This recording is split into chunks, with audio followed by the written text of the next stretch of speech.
Preview show?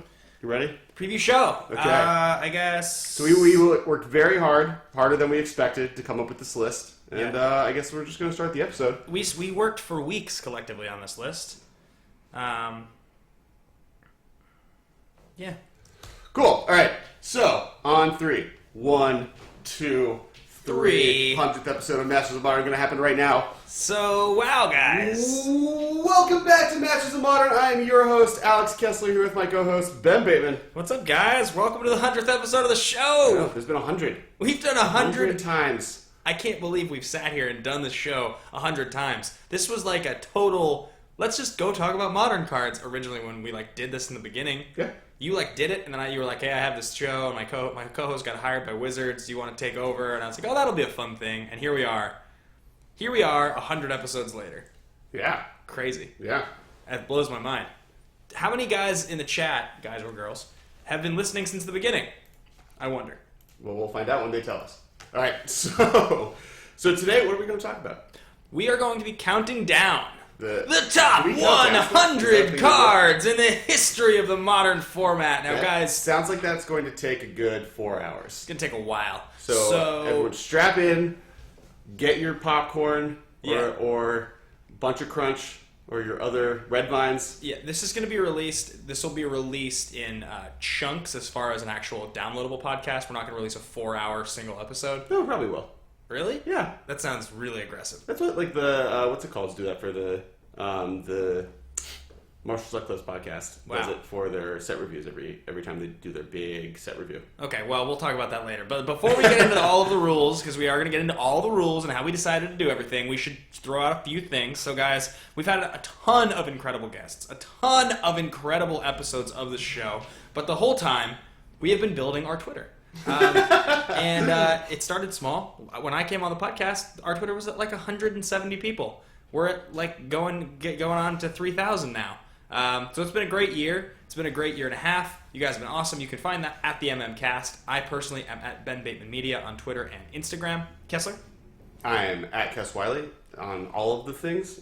So that's pretty cool. What else? We have a sister podcast. And important right now, you should subscribe to our Twitch channel because currently we're on it. Yeah. We sometimes live stream episodes or us playing games of Magic: The Gathering. Yeah. You should go check out our sister podcast, The Command Zone. They've got 122 episodes. Yeah, they beat us to the big one. Yeah. They also are professional video people, so they were able to figure out their video thing versus us who just have a Blackmagic cinema camera recording us, and I tried getting it to hook up to the things so the computer can figure it out. And if someone during the cast can figure it out for us, that'd be great. But we're just looking at it right now. It's recording us. So there might be a video version that's like us in person starting this week as well. Yep. Which, important news, make sure for all those people listening to the live cast right now to tune back because we will have a spoiler card released on Monday. Yeah. At the beginning of the episode, so it'll be like an extra little bonus chunk, so there's a reason to come back. We keep making you want to come back. It's the goal. It's always the goal. Always the goal. So check out Command Zone on RocketJump.com. We collectively have really enjoyed this first year and a half, and we have big announcements, big news coming up soon, the two podcasts together, so stay tuned for that. Last two things, guys. We have a Patreon, the camera and all the gear and the light and everything that we are going to be doing this video version with, and the editor. It's all paid for by you guys and your support through the Patreon. So MMCast, patreon.com/the MMCast helps us stay afloat. It's very helpful. We have a cool swag box option. Go read about it. And then lastly, we have been working with DMTW Clothing to do products, merch, swag. We have a cool playmat it's our first product with those guys that is for sale. DMTWclothing.com. They're a lifestyle brand. They're awesome. They do a great job. That pretty much covers it for the intro to the show. Yeah. We have a big episode. Yeah, a bunch of people in the chat freaking out that the spoiler is not now. And that's happening. So basically the way Wizards works is they give you a slotted day and time that you have to release your spoiler, and that is this Monday. So the episode will be coming out earlier than normal, but it also means we can't tell you the spoiler now. And I can give you guys one really cool piece of preview about the spoiler right now, and that's that it is related to a card on this top 100. Is it? Maybe.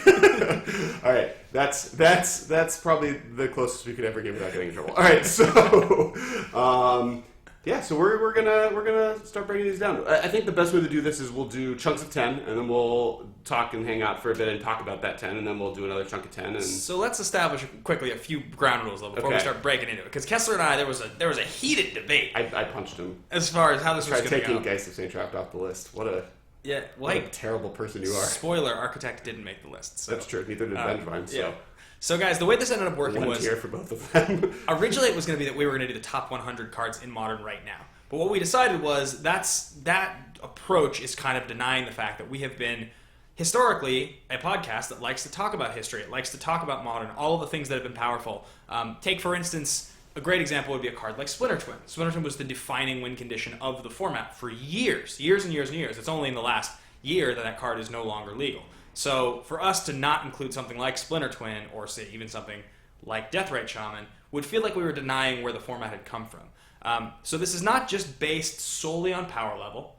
There are cards that are remarkably powerful, great effects. Well, every single card on this list is really powerful. But I'm saying there are But cards there that are cards that are banned. There are cards that are format defining. It's more about the history of the format and how they define the format versus right now what is the power tier of the top 100 cards in Modern today. Yeah, because and the other thing is cards that have never been illegal are not on this list. So there's no Jace the Mind Sculptors. There's no Stoneforge Mystics. The card has to have Promise seen. that the top 10 is not just banned cards. Yes, absolutely. And then the last thing is that cards that are one more spoiler that I'm going to give, just so you guys aren't waiting for it the whole time, is we neither of us put Sword of the Meek or Thought Foundry on here. We felt that it had not made a significant enough. I feel like we could talk impact. about cards we didn't put on this list because there's no other chance to talk about it. But yeah. So yeah, there are a few cards like that where Ancestral Visions is another one, didn't make the list. Yeah. These are cards that are very powerful. They may eventually make this list, but they haven't made an impact on the format yet large enough to qualify for the top 100. So that's how we did the list. It took a long time. We both came up with our 100. We had to cut a lot of things down. You guys are going to find there's some combinations. We had to combine some cards. Cycles. We cheated. A few similar Dirty cards. cheaters. Take, for instance, an obvious inclusion on the list, which is going to be Thoughtseize Inquisition, which we will get to eventually. That is going to be one slot for us versus two. It's too much of the same discussion talking about those cards in different slots. And we wanted to be able to include as many awesome cards as possible. So, first and foremost, we're going to start with the list. We want to know your guys' thoughts. If you disagree with us, the full list will be posted on Rocket Jump. How will we post it on our Twitter? Will we be able to take like a screenshot of the full 100? Probably not. Well, we can link to the list. Yeah, we're going to be tweeting out each group of 10 as we get through it. So if you guys follow on Twitter right now as we're doing this, or you go and look at our Twitter, this is going to come out on Monday. So if you are listening, or this won't come out Monday, will it? It will come out Monday. So if you guys listen to this on Monday, then you can go find our Twitter stuff, our media from today, which is Saturday, and you'll see all of the top 100. So shall we get into the top 100, Kessler? I'm just tweeting it. Wait, no, don't take Ah, my ah, iPad. ah! You're a terrible person. Cool. All right, so Without further ado, number 100. number 100. He's small. But he makes a heck of an impact. He's green. He doesn't have double strike, but kind of have double strike. Glistener Elf. Yeah, so Glistener Elf. So this Rolled is that one. this is going to be a first one of those cards where you're going to be like, what are you talking about? That's not that powerful of a card. But we did decide there was a lot of factors we had to use to decide if these cards would make it, right? One of the major factors is that the Infect deck would not exist without Glistener Elf. So it's a format. I don't know if deck. that's true, but I do think it is a card that the deck would not be tier 1 without. I think it would be a really tough sell to make this deck a deck without Glistener There are Elf. other cards on this list that because you make a bug and you play the black flyer along with the blue unblockable dude. Yeah, but there's no 1/1 flyer for 1. Sure, but It's 1/1 flyer for 2. Yeah. The deck gets infinitely worse if you don't have 1-drop. Way worse. Yeah, that's what I'm saying. I don't think the deck stays as like a real deck if you get rid of Glistener Elf. Which is why Glistener Elf ultimately is not anywhere higher than number 100. It was, As you can tell, that I'm the one that wanted to put it at just 100 because I'm not Ben pushed for this I'm guy. not in love with Glistener Elf, but I just think if you're going to talk about the top 100 cards, it's been an impact card for a long time. Glistener Elf, to me, makes a lot of sense. Kessler, any thoughts on Glistener Elf? It's definitely a very powerful card. Yeah. It was. I remember when Infect was in Scars of Block and being like, "Hey, I want this card to come out." A Yeah. 1-drop Infect 1/1, and they did it in the last block of New Phyrexia. How much better do you think how much better do you think Infect gets if they ever go back to Infect? If they ever revisit Infect? I would be surprised if they print good Infect creatures in green and/or black and/or blue for under 2 mana. Well, I was just going to say, what if there was another 1/1 for 1? I think they would just reprint Glistener Elf. Okay. Or put it in like red, like they'd make like another color that isn't currently an Infect color, Infecty to like. Yeah, but in Modern, don't you think that if it was like if they printed like a red 1/1 Infect for 1, it was like Rug Infect. It wouldn't matter. It would just be insane. It would be so good. Sure. Yeah, I mean, it makes them add another color. I think like we're not going to get a 1/1 in black, green, or blue though for sure. Okay. They wouldn't want Infect to be able to be that. Yeah. Okay. Shall we continue moving down the Yes. list? Number 99. This guy is a 3-mana spell. It's a green and a white. 1 colorless. It's a card It's defined a 2/2 sometimes. by Mr. Brian Kibler. This is one of his favorite cards of all time. This card is definitely the first like historically powerful card, and like randomly will just be really good. And that is Knight of the Reliquary. Yeah, it's a card that if you are a newer Modern player, you might be saying to yourself, "I don't understand how that card made your list." This was a definitive card in the format at one time. Early on, when people were just trying to decide. Well, it always comes back. I mean, like there's always like some type of green white hate bears deck, and what's it called decks kind of play 1 or 2 of them. The Eldritch Evolution decks that people are brewing around with right now. Like this card is always on the tier of almost playable. There's also Retreat to Coral Helm. There's that deck Yeah, with its combos with it. Correct. Yeah, I mean, its card always is good. It's been another card that you've seen it played in some of those green white. Those Retreat to Coral Helm decks top 8'd the Triple GP weekend 2 weeks ago.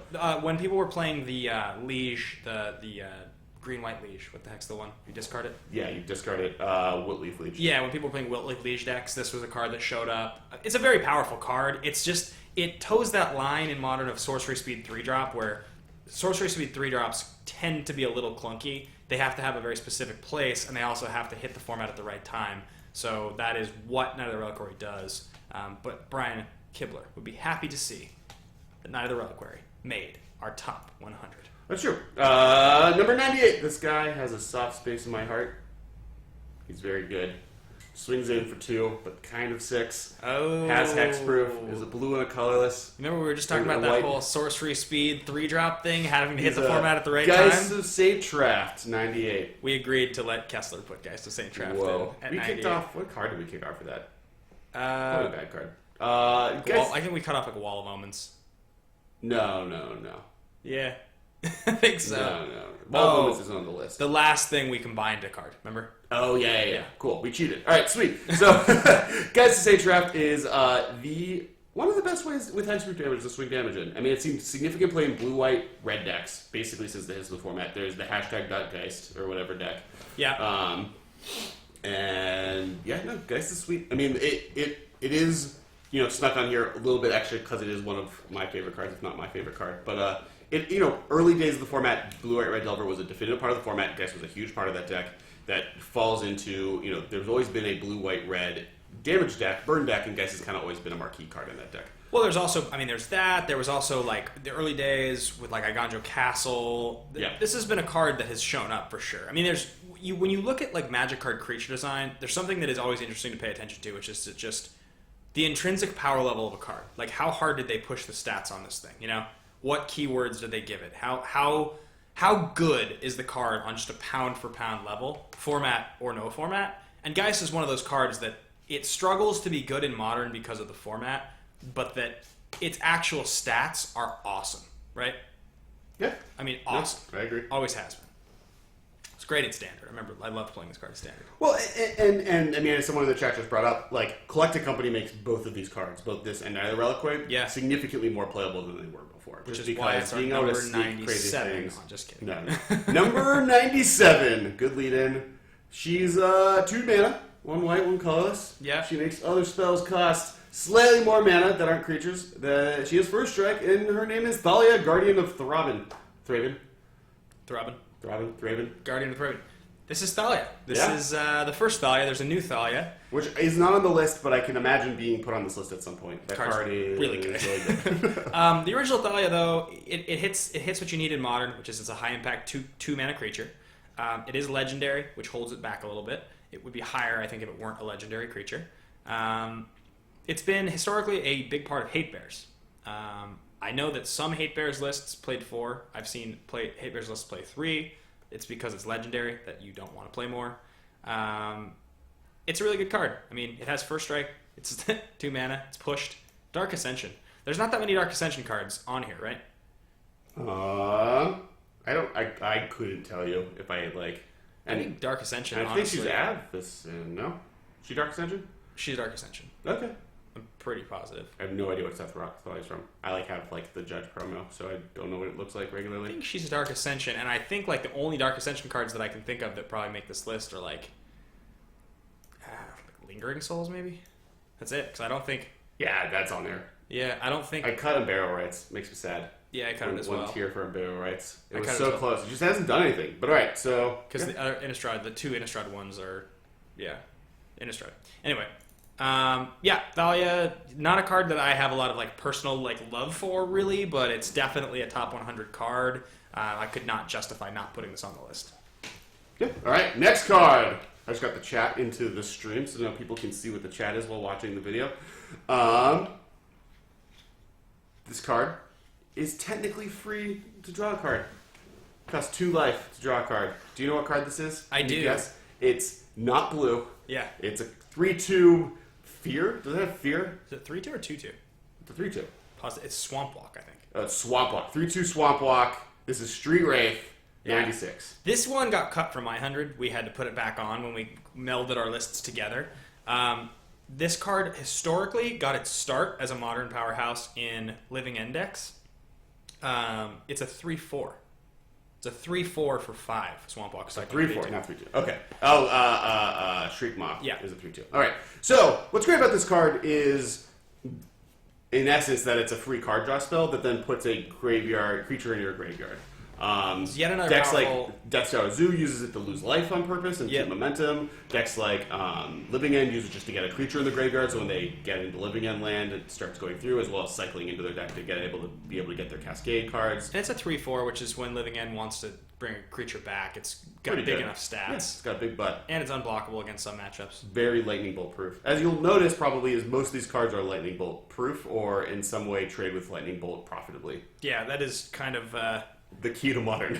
Yeah. Geist can't kill with Lightning Bolt. Neither Reliquary can be a 4/4. Yep. Pretty easily. Glistener Elf trades 1-for-1 mana-wise, and then they have a bunch of spells to protect it.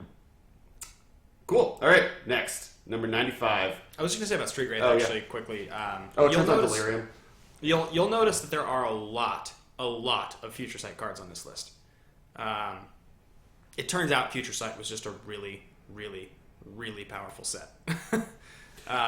So something that on the chat that brings up is that we put Street Wraith over Glistener Elf, and they think that's ludicrous. Yeah. Something in defense of Street Wraith versus Glistener Elf is we gave a lot more points to cards that show up in multiple deck archetypes and make multiple deck archetypes more powerful versus cards that A, are replaceable by other effects, and or B, are only in a singular deck. Glistener Elf only shows in infect decks, where Street Wraith is in, I think, 3 different decks off the top of my head, and that's tier 1, tier 2, and then if you go into the tier 6s, there's a bunch of decks that kind of take advantage of it in different ways. They're both unique effects, no doubt about it, but I agree with Kessler. I mean, they're only a few slots away, guys, but yeah, shall we keep moving?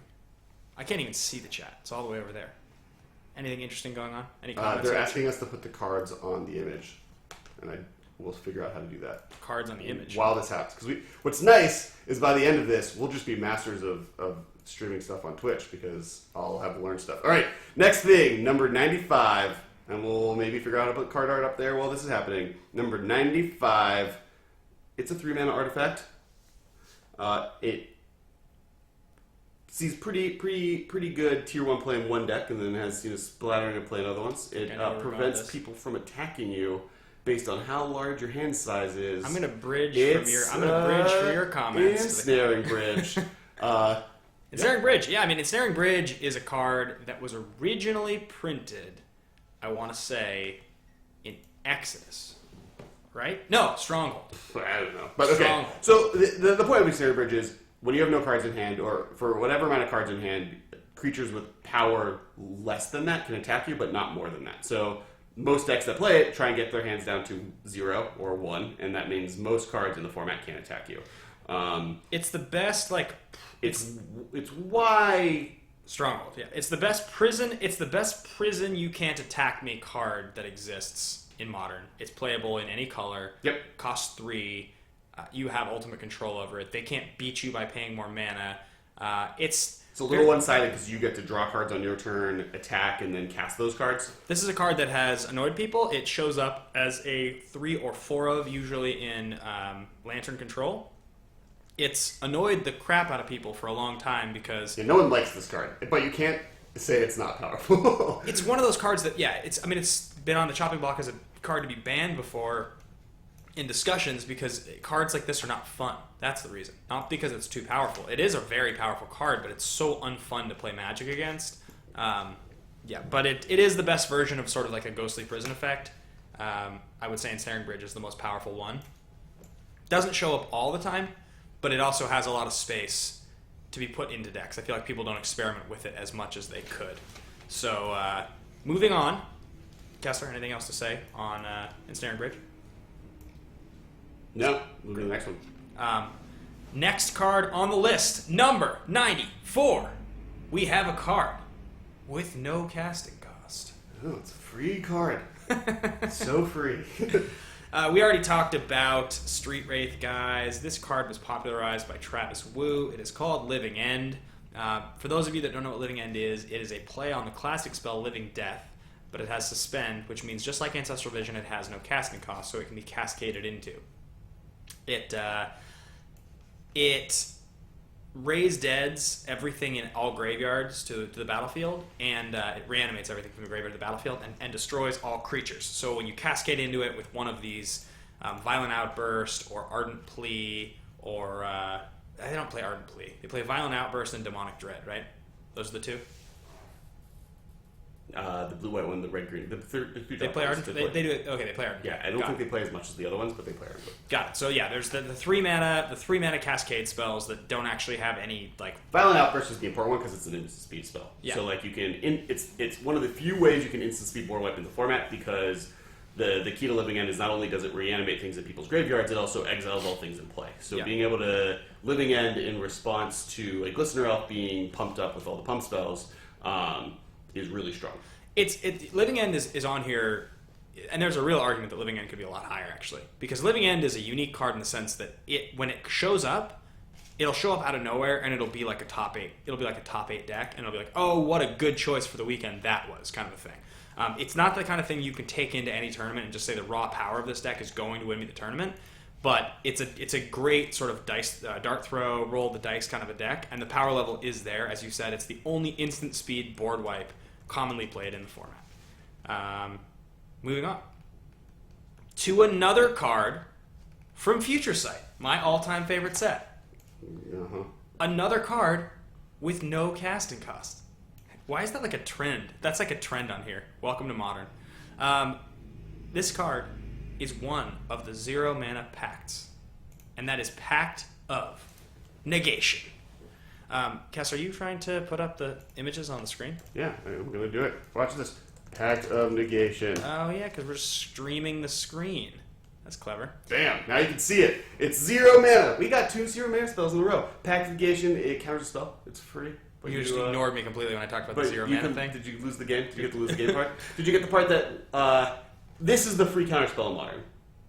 There's another one. It's a Shoal, but this is the one that has seen significant play. Partly because of Amulet Bloom decks before, partly because of Ad Nauseam decks now. Yeah. Because it interacts very profitably with Angel's Grace. Yeah. Angel's Grace. So Angel's Grace reads you can't lose the turn for 1 white this turn. So the lose the turn effect on Pact of Negation that kind of wrecks you no longer has a problem. Yep. There's also, Pact of Negation's also. It's seen play as a sideboard card in like just blue decks. Like it sometimes it's just in blue decks. I have searched for a Pact of Negation with the Teleria West on previous occasions, and it's been sweet.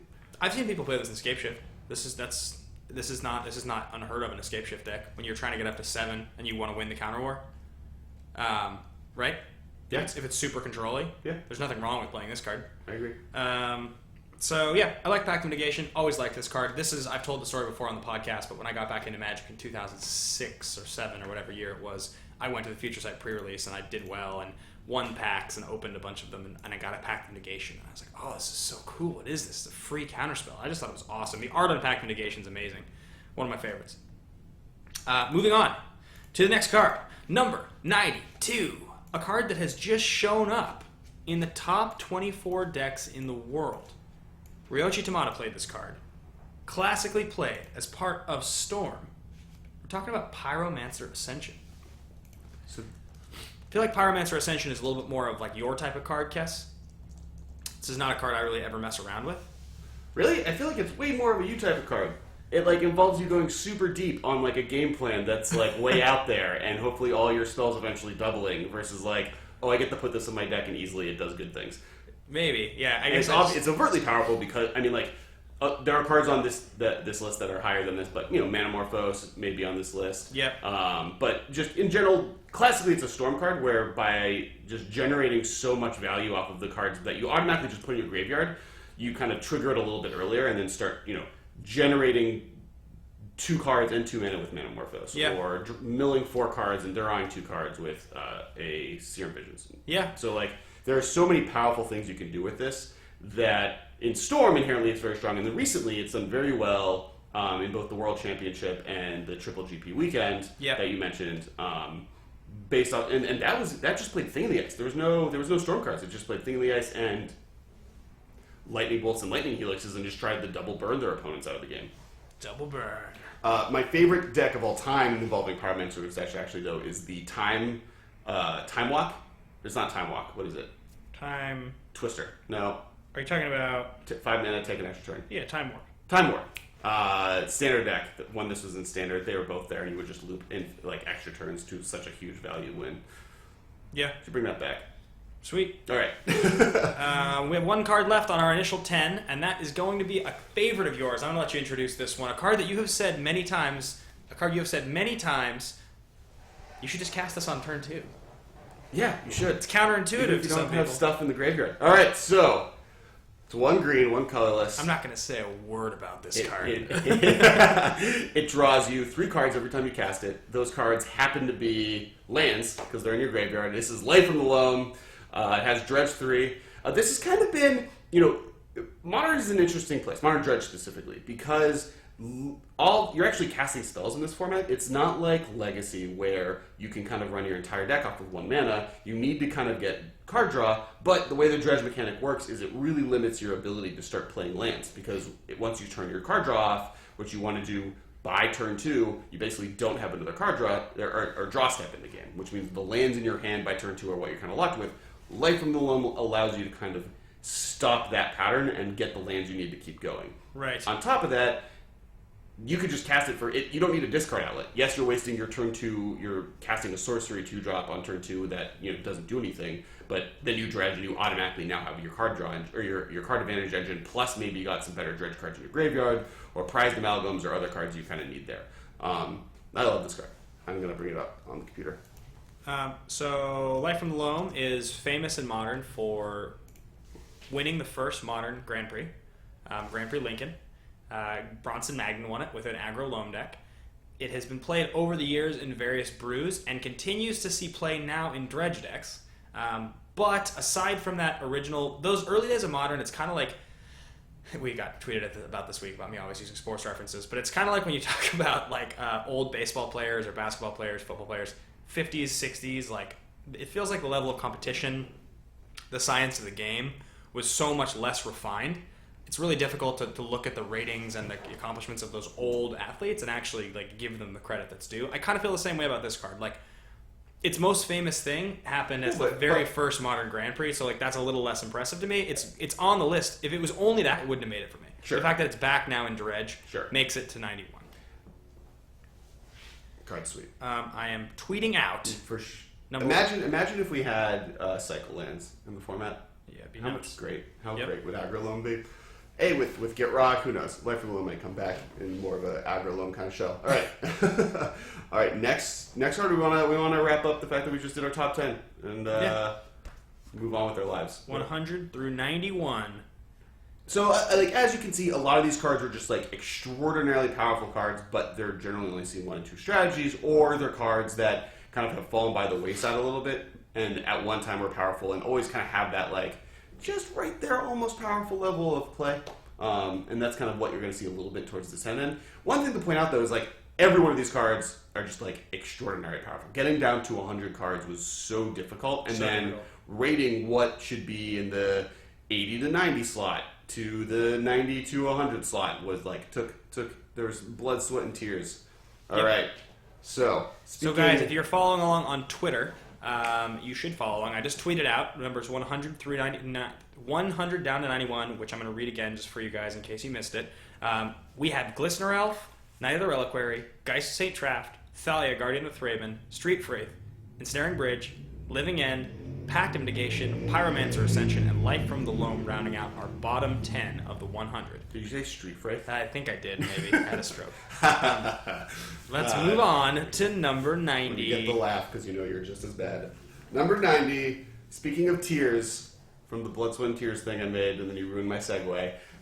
This guy, there's actually two of them. This is the first cheat shared slots. They both cost exactly the same thing at Blue. They both have the exact same power toughness as 2/2. They both give all creatures of a specific type Island Walk.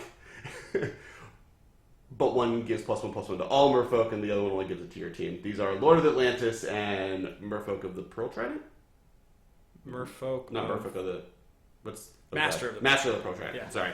Number 90. This was an argument that Kessler and I had. He didn't want to put this on there. My top 100 eventually had to have Silvergill Adept cut, had to have Mirror Regery cut. I cut Master of Waves. It did kick out... Curse Catcher? No, I never had Curse Catcher. There was a second. Regery? No. The Spreading Seas? Yeah, Spreading Seas. Yeah. We couldn't... What we came up with on this pick, guys, was that we felt... Merfolk is a dominant deck in the format historically. It's been very good for a long time. It's won a Grand Prix, I think multiple Grand Prix. It's top 8'd a lot of times. What are the cards that make this deck what it is? So there's obviously cards later on the list that we will get to that are included, but the ones that were just Merfolk-centric, we felt that the fact that there are 8 of this card is the reason that's a deck in Modern. Like, without 8 of this card, it wouldn't work. So Lord of Atlantis is the classic. It's the OG. It's from Alpha.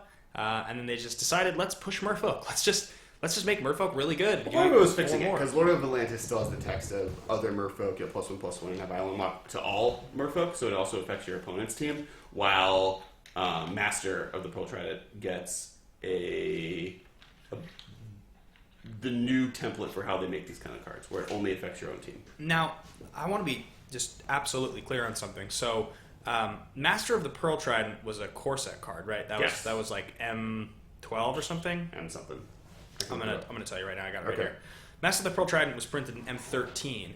Now, Lord of Atlantis, on the other hand, originally was an alpha, had a lot of reprints, but I'm positive that in Modern, Time Spiral. Yeah, it was the time shifted version is the only reason it's legal.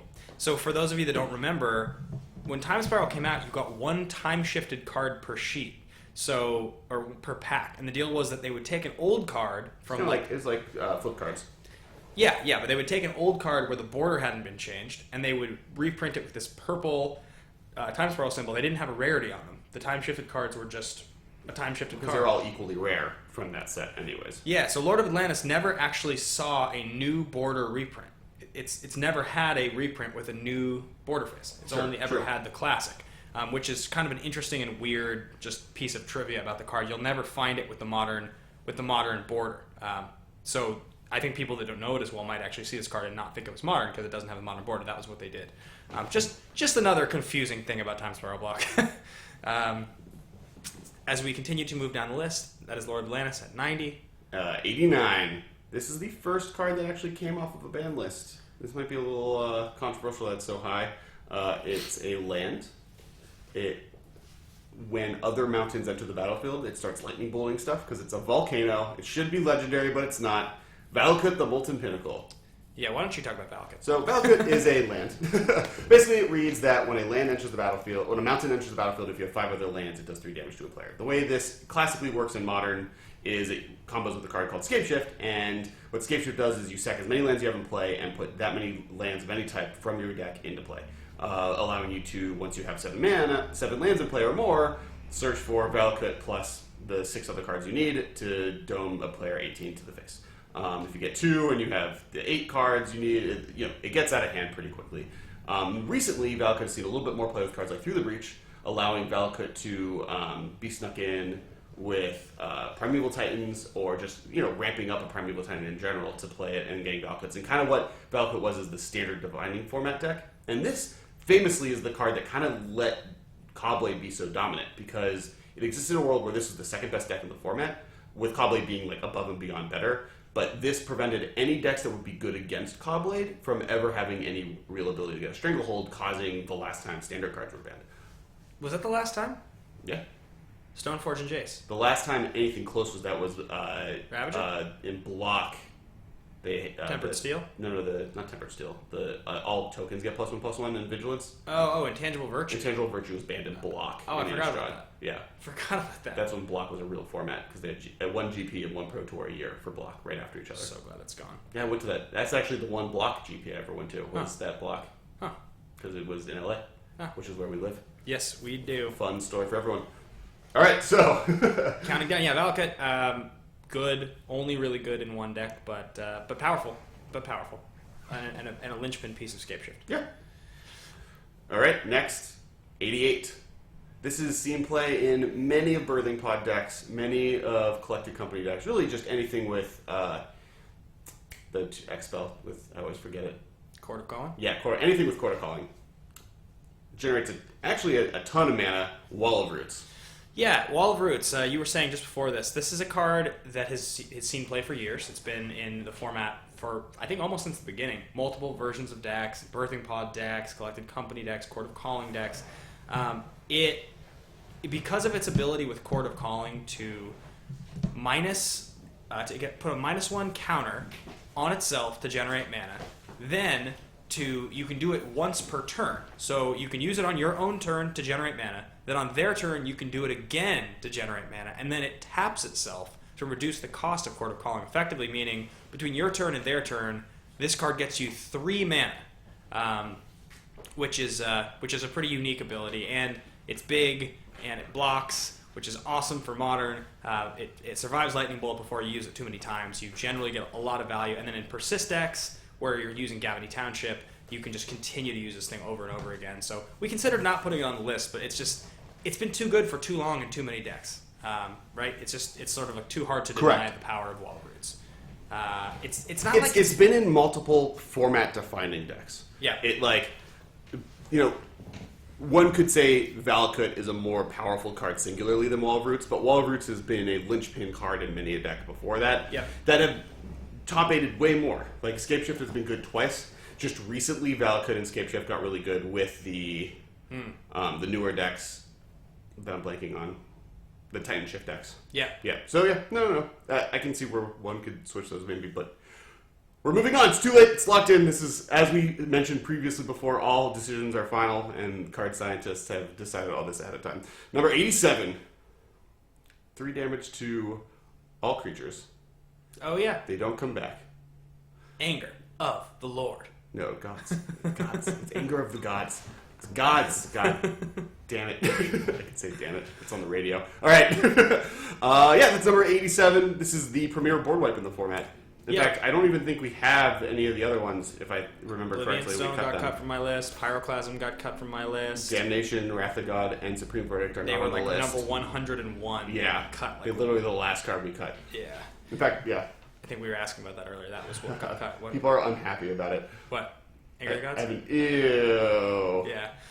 It's really good. Look, it does things that the format needs, right? It's 3 damage, not 2. It gets rid of things with Persist. It's just a necessary card. I can say from playing many matches of Modern, this is not a main deck, but when you have 2 or 3 of these in your sideboard and you draw them in the right matchup, it feels like you own the world. Like, there are matchups where this is the only card you want to draw.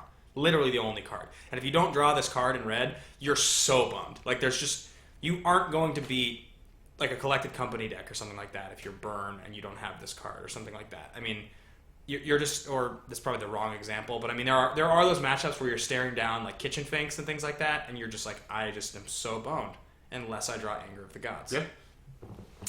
So, I mean, I think it has to make it for that reason. I think as long as Kitchen Finks is one of the best cards in the format, which it will be forever, unless it gets banned, which sounds ridiculous, Anger of the Gods will be one of the most powerful sideboard cards in the format. Never been a main deck card, though. That's not true. Decks play. I've seen decks play up to 2 min. Huh. All right. Depending on what form you're going into. All right, number 86. This is the first time I was like, guys, the world is wrong. This card's great, and it was great.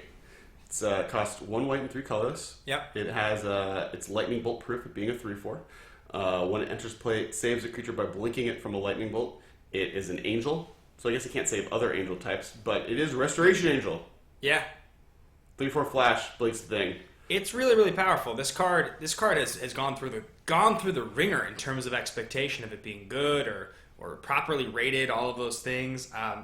When this card was printed, guys, people didn't think it was even going to be good in standard. People were like, yeah, it's okay, but what do you really want to be blinking? It's just okay. When you have 2 of them, you can't blink the other one because it's not an angel. Like, and then slowly but surely, people were like, oh, okay, yeah, it's, actually this is good with Vendilion Clique and Snapcaster Mage, and oh, this saves guys. And that was like, oh, actually just a 3/4 flash flyer for 4 is good enough to play. This card's just actually really good. I mean, and you're completely forgetting its extraordinary power, like Kiki Jiki going infinite. Yeah. Like the fact that like blue-white red decks could play just 2 Kiki Jikis, and all the other cards be the exact same as what they normally have. Yeah. And now decks have to respect that I could just die at Splinter Twin levels of speed. Yep. So that is Restoration Angel. Yeah. Pretty sweet. Yeah. Next card. Avacyn Restored. Is it the best card in Avacyn Restored? Restoration Angel. No. Gristlebrand is Yeah. better? Yeah. Is that the Cavalier only one? Souls. Those are better? Yeah. Okay, fair enough. Keep I going. think maybe a few other ones that Yeah. maybe I haven't gone to. All right. Number 85. This card lets you put stuff from your hand, like Griselbrand, into play. It's red. It may be an arcane spell. It may let you splice on arcane for 2 in red. One of the few cards in the format that costs 5 that actually is cast for 5. The other cards that have high casting costs on this list, for the most part, are delve spells or big creatures that are cheated into play. But this spell is cast for 5 mana. Sometimes it's cast for 4. I have spliced. Okay, so the card is Through the Breach. Back to searching for cards on the stream so people can see them. Through the Breach reads. Oh god, spelled it wrong. Through the Breach. Put a creature card from your hand into play. That creature has haste. Sacrifice that creature at end of turn, and then you may splice onto an arcane for 2 red and a red. Now this gets Emrakul. This gets Griselbrand. This gets Primeval Titan. I think are the 3 most common sneaky cards you put in with Through the Breach. Titan Shift is a deck that is seeing play now. That's a big I would say it's deck. like tier 1 now, along with Death Shadow Zoo and a few other decks. Yeah. Like, this is like the new version of the world. The other place what I was mentioning that in Grishold brand decks, which are the Goro's Vengeance, Green Shoal, which is I always forget what shoal that is. There's so many shoals. Oh, there's the Nourishing Shoal. Nourishing Shoal. Yeah. And Nourishing Shoal is an arcane spell that you can exile a card to cast for free. So Yeah. you could cast this for 4 by splicing it and copy it basically onto a Nourishing Shoal, getting an extra trigger out of it, which is a sweet play. Really good. It's Modern's version of Show and Tell. Yeah. It's just a little more expensive, which makes sense. And Modern's a little bit more expensive. Yeah, its interaction with a lot of those cards are just really cool. Like the fact that Primeval Titan, if you pay 5 for this, Titan gets you 4 lands. The fact that if you play with Emrakul, you don't get the come into play ability, but you just get to decimate their board off Annihilator. The fact that if you play this with Griselbrand, you can activate his card draw spell ability. Like, it's just really good. It's good. It's expensive. It's been in the format as a usable powerhouse card for a long time. Even back in the days, they were playing Pentad Prism on turn 2 to rush this out on turn 3. It's just been good through and through. So on the chat, they're bringing up that you said that there are no cards on this list that you just cast that are over 3 mana. No, I just said 5 rare things that cost 5. But I think you said none, and like I will confirm that you're wrong on that. I didn't say none, unless I just completely blacked out. I think I said it's one of the few cards that costs 5 or more that is actually And you said cost. this is the only. You didn't say none. I think you said only. This is the only card on this list that no one casts for less than 5. Confirm on the chat, guys. Did I actually say this is the only card, or is Kessler hearing what he wants to? That's what they said. Yeah, I don't think that's I'm following the chat. The chat led me down this path. All right, next card. This one, in your defense, Yeah. often is cast for free. Yeah. It costs 4 mana normally, but if it is in your opening hand, you can put it in the battlefield. Makes it so you have hexproof as a person. Leyline of Sanctity. Now, this is the second run of Leylines, is that right? Yes. Sanctity? This Yes. was the ones from... Leyline of the Void is the one that carried between the two. And Sanctity was M13, is Yes. that right? So basically the point of this card is it gives you hexproof. So that means people can't make you discard. Liliana can't target you with her Edict effect.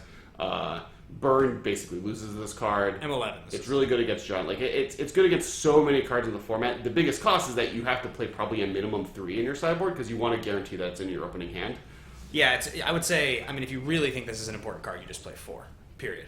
Leyline of Sanctity, classically very good in many, many modern decks. There was the World, or the Pro Tour. Oh, yeah. Ben, you are wrong. All right. They're getting pitchforks. All right. I didn't mean to say that. So, when Yuya Watanabe was playing against Stanislav Sivka in the World Championship, I want to say that Sivka, when he won with Eggs, was able to start one of the games in the Pro Tour with this card in play, which eliminated Yuya's ability to use Thoughtseizes and Inquisitions and Lightning Bolts and things of that nature, which was very, very, very good. So, yeah, Leyline of Sanctity, really good. It's good, and it's great because you don't actually cast it almost ever, so you can play it in any color. All right, next card. Number 83. Okay. It's 2 mana. He's got Sick Goggles. Whenever you cast a spell, you also get a 1/1 elemental token that is currently at $1 per token. So all you guys that put in those EMA boxes, Wow. keep your tokens. Young Pyromancer, Delver Extraordinaire. Yeah, so this is He's an a interesting 2/1, one. He's yeah. a 2/1 for 2. This He's guy... he's the red Snapcaster Mage Kind of. / Goyf / but he's not because he's didn't really ever do as many powerful things as those cards and is uncommon. The three which is cheating. The 3 cards that are in that slot now are Eidolon of the Great Revel, Young Pyromancer, and they thought for a second that Abbot of Carol Keep was going to be the one. Those 3 are the 3 that have been at least discussed for that slot. He's the, like, I struggled to put this card in my top 100, I'll be honest. I thought in Blue-Red Delver, this card was really, really good. This card has been good in a number of decks, but the real powerhouse deck was when it was in Blue-Red Delver in the time of Treasure Cruise. That's when this card was, like, everywhere. So I don't... Like, I'm a little disappointed that this is all the way up at 83. I don't think that's, like, actually legitimate. But this was one that Kessler and I could not come to terms on where the spot was. So I don't think it's far off from that. But it's possible there's a world where this doesn't actually make the top 100 at all. In defense of it, though, like, defining card when Treasure Cruise is in the play. Like, one of the best cards in the format. Is currently seeing, like, tier 2 play, but in decks that, like, haven't really had a chance to shine in Delver Teamer lists with Bedlam Revelers. Like, it's seeing a lot of play on the fringe right now, and it always sees play on the fringe, and they're just waiting for that one moment to really start to shine. Cool. So that is 83, guys. We're going to do 82 and 81, and then we're going to take like a 5-10 minute break. We're going to be taking 5-10 minutes every 20 cards to keep ourselves fresh for you. We are getting into number 82 now. So number 82 is... It's green. It costs 1 mana. It's fallen out of favor in one deck, but it's still defining deck of the other deck that I think that's the only card on the list, and it is Rancor. Rancor. It's unkillable. Rancor, classically printed in Urza's Legacy as one of the returnable auras. 1 green, enchanted creature gets +2/+0 and trample. When Rancor goes to your graveyard from play, return it to your hand. That could mean they bounce the creature. It still goes to your hand. The only way to get rid of Rancor is exile it or... Kill the thing when you're attaching it to it. Yeah, kill the thing in response to the target. So Rancor, really, really good. It's played in Boggles. It was played in Infect at one time. It's just efficient. It got brought back in M13 when they were making their, like...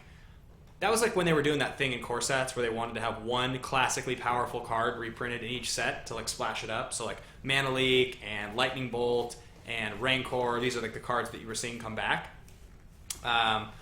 It's really good. And the thing that I like about Rancor is it's not just a card that you're like, oh, that only is ever going to fit into that one kind of deck. Like, Rancor is the kind of card where kind of in the same way you can convince yourself at times that Bone Splitter is like, oh yeah, if I'm playing Tempo, I can just play that card. It's good. Like, you could almost convince yourself the same way with Rancor sometimes. You're like, it's 1 mana, it's +2/+0, it's really easy to put onto a flyer, an unblockable creature. If Young Pyromancer had prowess, or like triggered off of a prowess-like trigger, I think those two together would be really sick. It makes me sad almost that he doesn't have. I mean, this plays really well with Abbot of Carol Keep. Speaking of Abbot of Carol Keep. Yeah. This is like one of my favorite Abbot of Carol Keep type of cards. So, yeah. 3 mana for a 4/1 prowess. Seems pretty sweet. Yeah, really good. All right. Last card on this block, the first 20. Technically, this is our biggest cheat. I think of all the cards we cheated on, this is the cheatiest cheatness that we ever did. It is 3 different cards. They all share 1 creature type. Yeah. It starts with an E, ends with a Eldrazi. Yeah. They're the 3 Eldrazi cards: Displacer, Thought-Knot Seer, and Reality Smasher. This is a tough one for us, guys. I mean, I hope you understand why we did this. This is the kind of thing where, you could look at each one of these guys. So you could say, okay, well, that won a Pro Tour. You could say, well, that card was just the linchpin in the World Championship winning deck. Problem is, they're all young cards. They're all fresh cards. One of those was in a season where Ayabugan was legal. One of them is in a brand new season where Bant Eldrazi is like the new kid on the block type of deck. Displacer has a strong argument as the strongest of the 3 anyway because it's the most unique. Reality Smasher is the best top deck. Thought-Knot Seer feels like it's the one that pushed... Well, I think Thought-Knot Seer is the strongest of the 3 cards. More so than Displacer. Displacer is decent in the sense that it's a little bit more splashable, because worst case scenario, you don't have your Phyrexian mana, and you just have your 3/3 for 3, which is fine. But I really do think that Thought-Knot Seer being basically better Vendilion Click is like insane. Yeah. It's a big pounder. It doesn't die to Lightning Bolt. It doesn't die to Abrupt Decay, so it's already hard to kill. And it's a 4/4 for 4 that just starts beating face that also removes your best spell in your hand. Yeah. Seems really, really good. I don't really have a whole lot else to say other than that I think long-term the best of these is still going to be Reality Smasher. The card's just really good. Sure. I think Thought-Knot Seer is really good, and I think that Displacer are really good, but I think that those cards are going to be kind of good within a strategy. The one of these that feels like it just could be like the sideboard card that just comes in is still Smasher. It's just unique. It's hard to remove. It has haste. It's good against a lot of things that are good in Modern. It's great against Liliana. It's just a really good card. Yeah. All right. So now, second part of this experience. Now that we've hit our first 20 cards. Yep. Kessler is going to do a pack opening. Yep. I am going to take a quick break. All right, and I'll turn the video camera on for this one. So look at it. There's going to be video capture. Bam. And I think I can make that bigger. So I'm going to. I'll be back, guys. Let's see. Here we go.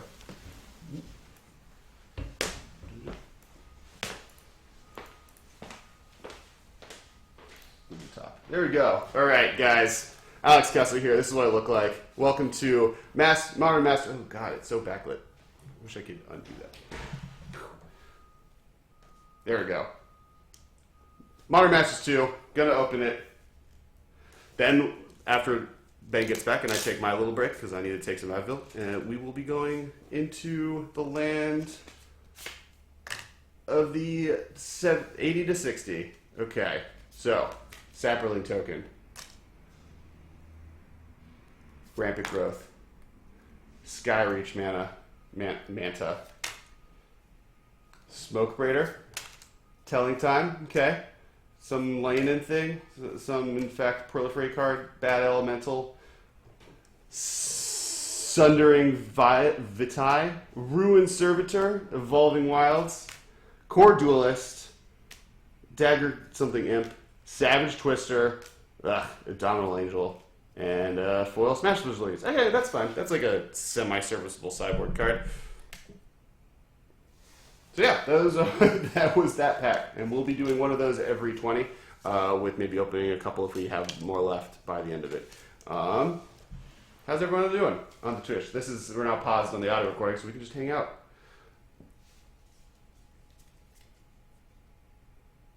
But really, we should just pause. Okay. Do we have music that I could play? I do on my phone. It could be the How's everyone liking the cast so far? How you guys doing? Just gonna hang out with you guys with my headphones and get to music. Where's the music? Needs to be generic though, which means I don't know what to play. I know what to do. I am going to play this song. Where'd it go? iTunes. Actually, you know what? I'll advertise stuff. This episode was brought to you by DMTW. They actually are advertising. They have their merch store where you currently are selling playmats. They're really sweet. You can go there right now at dmtwclothing.com. You get pretty cool mats from us. We're also going to start working with them, hopefully, to launch new product lines. Also, you guys should go to our YouTube channel and subscribe there. This video will be posted there, and it will just mostly, I think it'll just be this kind of camera stream that's currently saving to our Twitch stream. That'll allow you kind of to rewatch this, see all the fun stuff, and also see all the other things. We put new episodes every week. Yeah, I don't know. I don't know what else you guys.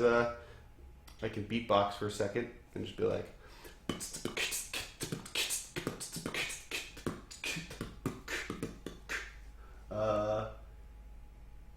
Ooh, I could show you this site. It's a good idea. I like the way you guys think. DMTWclothing.com.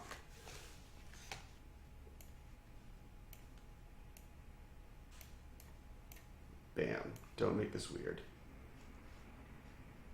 It's as big as you get. Okay. You can go to new release and discount shop. DMTW collection. Masters of Modern collection. And don't make this weird. There's the playmat. Bam. Look at that. There's me with my awesome tie and sunglasses at night. There's Ben wearing a suit as well. I'm playing some cards. There's some 20-sided die. The logo. Their logo. Highly recommend it. Super sick. How about Twitch plays Dark Souls?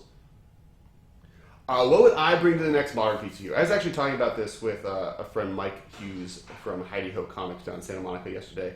I think if I were going tomorrow, I would look at something that is linear but doesn't take advantage of artifacts. So Elves is a good choice. I think after the World Championship, though, people might be a little grindy, so even Tron might be a pretty decent option right now, just because so many people might run thinking, okay, Jund is safe, Abnett Company is safe.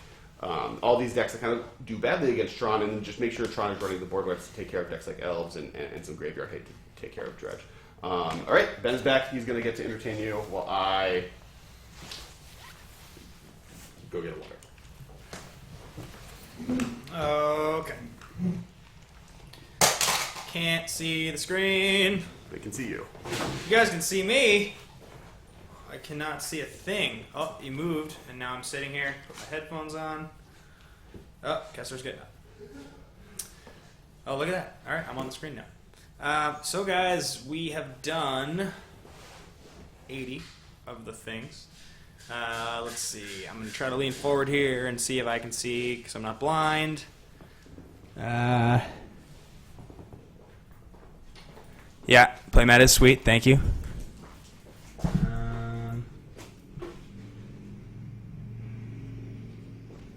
What deck would I bring the next Modern PTQ if I was going to go to one? Kessler and I have been playing this like super sweet red, white, and blue Bedlam Reveler Pyromancer Ascension thing, or not Pyromancer Ascension, Young Pyromancer thing. That's really cool. It's an awesome deck. I'm a big fan of that, and it seems really powerful. I like that a lot. Titan Shift is awesome. I think that deck's really good. I like Ryoche Tamada's deck, that thing in the ice all-in deck. I think that deck's really clever. But I probably Titan Shift. That deck seems very good. Pretty confident with Tron. I'm pretty sure I'll do Tron. Really? Like, it's all about looking at last weekend, what people thought were good.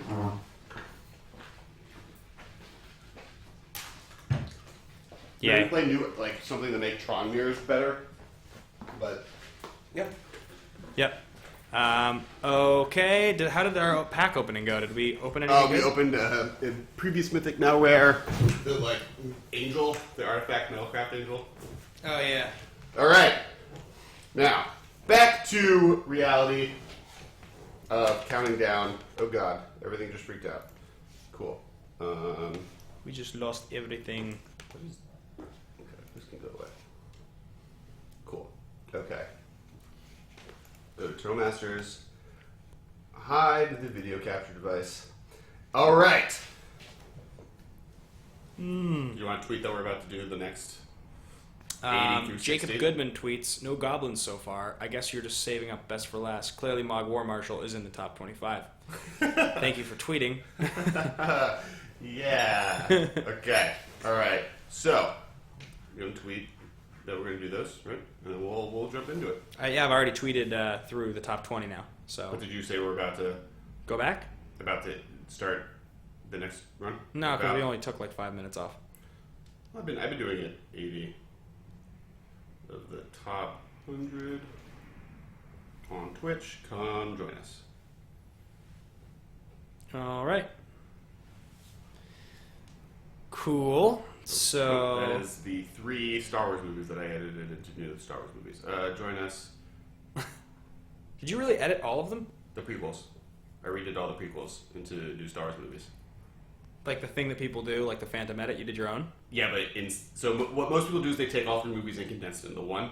I combined them with the Aronofsky Clone Wars cartoon, which is not the 3D animated one, it's the 2D one that like there were a bunch of shorts of. Yeah. That like is a direct prequel to the second one. Yeah.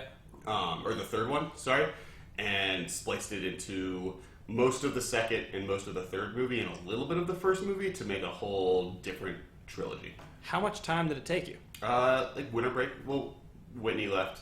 Yeah. And I was still working, so I had like all my evenings together, and like no one's in town in LA during Christmas break because no one's from Los Angeles originally. Crazy dude. So I literally just like every night would just be like this, and then I was at my dad's house, and my dad's house didn't have internet on Christmas, so like Christmas night I was just like hanging out. So I was just like, oh, I'll edit the second one.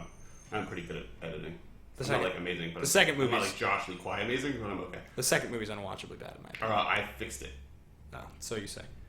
Yeah, I fixed it. All right. Let's Getting rid of all of the rape staring that is all that Anakin Skywalker does in that movie. Yeah. Anakin Skywalker and Padme's relationship is literally, hey, can you stop looking at me like that? No. Please? No. Okay, let's bang. Yeah. That's like the entire movie. I deleted all of that. The movie's bad. The MM If anyone wants to see my edits, I can share the link. Cool. At any point. About to start 860, the top 100. I'm just going to write out 100. Why did I spell it out? And then we'll start. Let's do it. 100. Got modern cards on Twitch. Join us. Bam. Cool. All right. Opening the iPad, getting ready, clicking on the search bar in the Gatherer. Number 79. No, 80. Oh yeah, We 80. did 81. 80 is next. That's how counting works. Number 80! Alright, back to the episode. Number 80. We're going to start with, he's good, he's blue, he's colorless. You might think that he should be higher on the list. He might be fine, but he's in style. But he is in competition with Snapcaster Mage for being the best blue 2-drop. Yeah. Jace Vryn's Prodigy, the 2-mana Planeswalker, obviously too good. Heavily underrated at first printing. Took a while. I recommend anyone who hasn't listened to it recently. The professor of Tolarian Community College joined for our review. You were actually out of town for our Magic Origins review, and we spent a good amount of time talking about how mediocre Jace Vryn's Prodigy was and how it wasn't going to see much play. Yeah, we were all wrong. It happens. It happens. This card's really powerful. It's kind of like a mini Snapcaster Mage in some ways. It does more than Snapcaster Mage in other ways. Its relationship to Kolaghan's Command when it was getting played heavily was very cool and awesome and interesting and good. I will say, so something that the moment I realized Jace's was powerful is Craig Blanchett, friend of the cast, and if you listen to the Command Zone, he's guested there a little bit more often because he plays a lot of Commander. He was one of the co-creators of Top Decking. He has a multiplayer cube, and he got all the black Planeswalkers from Comic-Con, and he threw them all into this cube. And he starts playing with this Jace, and I spend the entire 2-hour-long multiplayer game just fighting Jason, trying to kill it, and failing. Like, he would flashback Vendilion, or he'd flashback Vindicate, it would die, he would bring it back, he would do it again, he would cast Sun Titan. Like, it was awful. And... Or no, it's so strong. It's so hard, and once it gets into Planeswalker side, it's like so hard to kind of fight correctly because you just gain value. You just buy back a spell that you don't want to get bought back, and you're so far behind. Yeah. Since then, I've definitely played it in Cube many times where I'm like, I flashback, Time Walk, I flashback. Like, you just get so much value off of him. It's really powerful. Well, because the other thing is that the reason this card is different than Snapcaster, and nobody's going to say it's better than Snapcaster, but the reason it's different is for a couple reasons. One, when it flips, you have all of your mana available to flash the spell back. Snapcaster, you have to have the 2+, correct, which is often you're trying to get kind of an efficient spell. And then the second part about this is that he's a 0/2 for 2 that, like, when he comes back, you don't flash the spell back that turn, that moment. So again, with Snapcaster, if you were going to do something to bring him back, you've probably had to spend mana to do it. Correct. Jace is like this interesting card where his long game ability is just far more powerful than Snapcaster's. Sure. He's probably too low on our list, but he only was really good for a few months. He hasn't been seeing a lot of play recently. He's only a year old, and in that year, there was 6 months where he was format defining. It's a little bit us pulling back from the hype from Standard, because there was a point where Jace was the best card in Standard, but that doesn't really affect our format as much as others. Yep. Moving my chair. Sorry, sound. All right, next card. Moving on. It's another free card. There's a lot of free cards on this set. You were not paying any attention when I said that. I had like a little rant about it. I have to help communicate with the world. Wow, this is also a word that is not. All right, it's 0 cost. You can cast it for free. It lets you search for a green creature from your deck. Yep. It is Summoner's Pact. Yet another card from Future Sight. Yeah, Future Sight's really good. Yeah. It's what happens when you have an entire set that's entire designation was thinking outside of the box and trying to break Magic. I think I read an article last night with Rosewater talking about mistakes that he's made and talking about Future Sight, and he was just like, yeah, it was interesting. With Time Spiral, we brought back like 10 mechanics, and he's like, plus, between that and Planar Chaos, there was like 3 more, so it was like 13 mechanics for new players. And he's like, and then when we did Future Sight, we made up so many mechanics. There was pretty much as many mechanics in Future Sight as there had ever been created in the history of Magic. In one set. It's true. That's hilarious. From a game design standpoint, that is not a good decision. But from if you love Magic standpoint, that's like the best set ever. It's my favorite set ever made. I don't think this is a time-shifted card. This is a... Summoner's Pact? Yeah, the chat mentions that it's a time-shifted card, and this was just printed regularly. The packs were regular cards. Yeah, I don't think the packs were time-shifted. Nope. Yeah. Cool. All right. In Modern, what this card has really done, it saw a ton of play in Amulet Bloom. It's in Amulet Bloom. It sees random play just like in rando combo decks. Sees play now in Titan Shift. Sees play now in Titan Shift. Like, it's kind of a little bit Primeval Titan's best friend, because you can Primeval Titan this, and then you just have a Primeval Titan in play, and the mana you got with Primeval Titan can help you pay for the Pact. It's just an all-around great card. Tutor cards are good, and this one's free. The art on Summoner's Pact is a little weak compared to the Pact Mitigation art. I will agree with that. All right, Mitigation art's so sweet. 78. This one dominated its personal Standard environment, but let's just call it as it is. Gifts Ungiven. Yeah, Gifts Ungiven, this is a controversial card as far as power level goes. People that love Gifts will swear by Gifts and would probably argue that this is like a top 20 card in Modern. People that don't understand how to play Gifts or only think of Gifts as a way to get Unburial Rites and Elishnorn into your graveyard will tell you that it's just weak. And if you don't understand Gifts, you would say this shouldn't be a top 100 card. It's polarizing. I would say that middle comment was incorrect. I think getting Unburial Rites and Elishnorn is a very serviceably powerful thing to do. The thing is, just Gifts in Modern has never been a tier 1 strategy, but it's obviously blatantly powerful.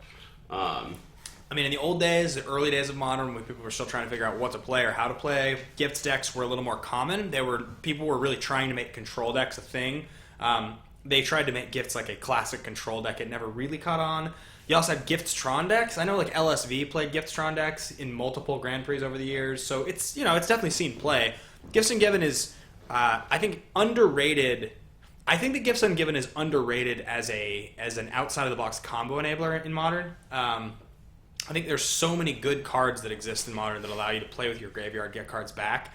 Everything from Snapcaster Mage to Noxious Revival to Postmortem Lunge to, I mean, there's so many cards that don't see that much play that I honestly think there are a lot of combo decks that should be playing 4 copies of gifts and 2 of their combo pieces and should just be setting up for the gift turn to win the game. And I don't think people play with that enough. So that's just my personal opinion. All right, next on the list, I think it's the most expensive card so far. Number 77. Number 77 costs 6 mana, has lifelink and death touch. When it dies, it gives you a lifelink token and a death touch token. It's Wurmcoil Engine.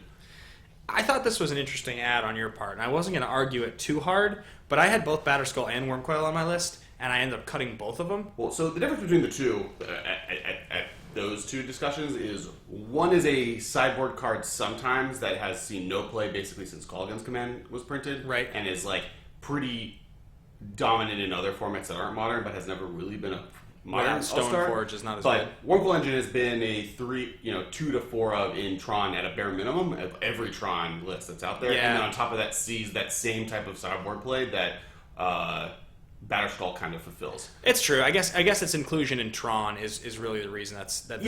It's Tron placement, and like I would say 3 of the cards from Tron are on this list, and this is the lowest one. Yeah, that's fair. I mean, Wurmcoil Engine.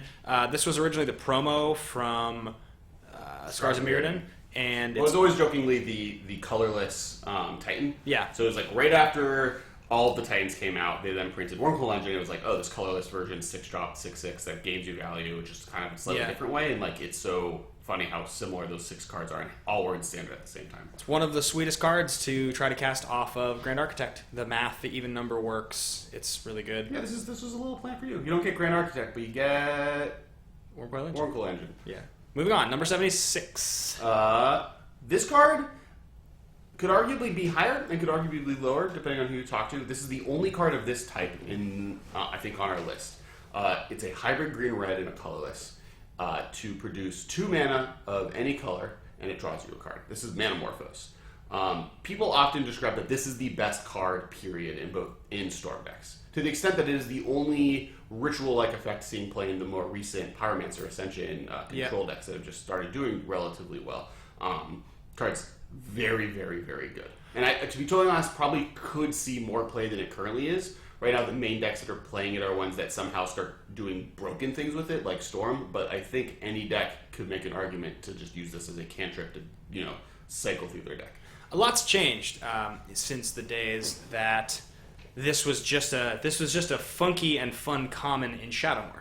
I played Shadowmoor Limited pretty extensively, and I remember this card, and it was sometimes your 23rd card in a draft deck if you felt like you were going to need a little bit of mana fixing. It's never a bad card. Like it's essentially just a free card. Things that have happened since Manamorphose were printed. Pyromancer Ascension was printed. Gitaxian Probe was printed. The redundancy in effects to make your deck smaller, get through it faster, and take advantage of high spell counts all became far more commonplace, to the point that this is now, Delver of Secrets was printed, so was... Anyway, I don't need to keep going, but the point is, this card wasn't as good when it was printed. This is one of the cards that has benefited from design, I don't want to say sloppy design, but from ambitious design, to give us sort of related redundancy. We don't have another copy. Part of that is, when this first came out, there was no modern. And Extended wasn't really... There was a Storm deck in Extended, but I think even at that point, the black Extended cards, the black Storm cards were still legal. And when you get the old black Storm cards, they're just better than the red ones. So it makes it much less likely... Dark Ritual... Yeah, Dark Ritual, Cabal Ritual, Yeah. And all the black actual Storm cards, the kill conditions. Yeah, Tendrils. Tendrils. So when you take those into account, playing red and green is much less likely. And so Manamorphose didn't see a lot of play then because it's not as important of a piece to the deck. Now, in the modern world, that red is the main color of Storm, Manamorphose becomes much more integral to that deck, and it's the most important piece. Yeah. Like, cantripping, and like, with Electromancer in play, it's like, it becomes an actual ritual that draws you a card. Yeah. Electromancer with Manamorphose is so sweet. Yeah. And, I talked about with Pyromancer Ascension at the beginning of the podcast, like, you cards. Like, that's Yeah. an insane card. Next, 75. This is probably the premier sideboard card. And interesting, number 75 and 74 are very similar. But 75 is 1 white, 1 colorless. Artifacts can't activate abilities. Stony Silence. Stony Silence. Arguably higher. Affinity's been a defining deck in the format for a long time. I would say most modern sideboards I've ever played that have access to white play 3 of this. I mean, there's an argument to be made that white is playable partly on the back of sideboard cards like this. I wouldn't say it's this necessarily, and I think the reason I would have this as low as I do, or as we do, is partly based on its flashback. I lost it. It has flashback. Yep. Destroys an artifact. That's Yep. it. Red and green. Ancient Grudge. Ancient Grudge. And I would say this is purely on the back of that Jund has just been better than Abzan for longer periods of time in Modern. And on top of that, there are just randomly other good red-green decks versus... I would say there are more good red-green decks than white decks. This card is so commonplace in Modern as a sideboard card. So commonplace to the point that 2006, I think that card's been around for like 10 years. Is our stream no longer working? I don't Working? know. I'm checking. Trying to figure that out. I backed up, though. All right, so... My goodness. Next break, I'm going to have to go inject myself with caffeine. I know. Is it? Format defining card for a while was in Tron. There's a one of in Tron. And broke the format by itself with Eldrazi. Not by itself, but with friends. When you talk was to those, banned. when you talk to those teams that were playing in the top 8 at that Pro Tour, we had Andrew on, I think, after the Pro Tour to talk about it. Mm-hmm.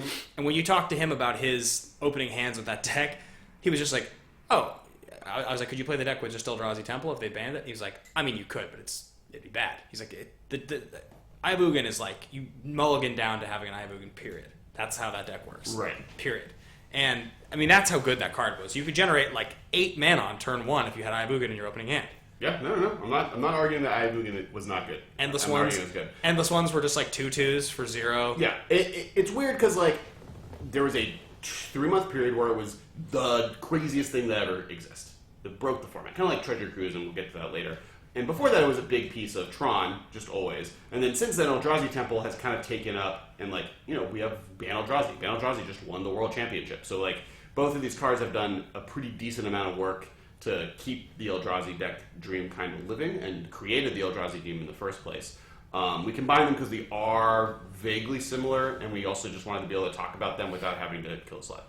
I mean, I guess the real thing is that in its initial deck, Eldrazi Temple only ever saw play next to Ayabugan in the Pro Tour deck. After the banning, Eldrazi Temple has only had 1 season to shine on its own. It's hard to separate the two and really see long term if Eldrazi Temple is going to be an actual card, and we definitely felt that Ayabugan, based on the fact that it was around as that card in Tron for so long, deserved to be in, even though it was only dominant for that 1 season. So that's why I think we felt comfortable putting these guys in the mid-70s.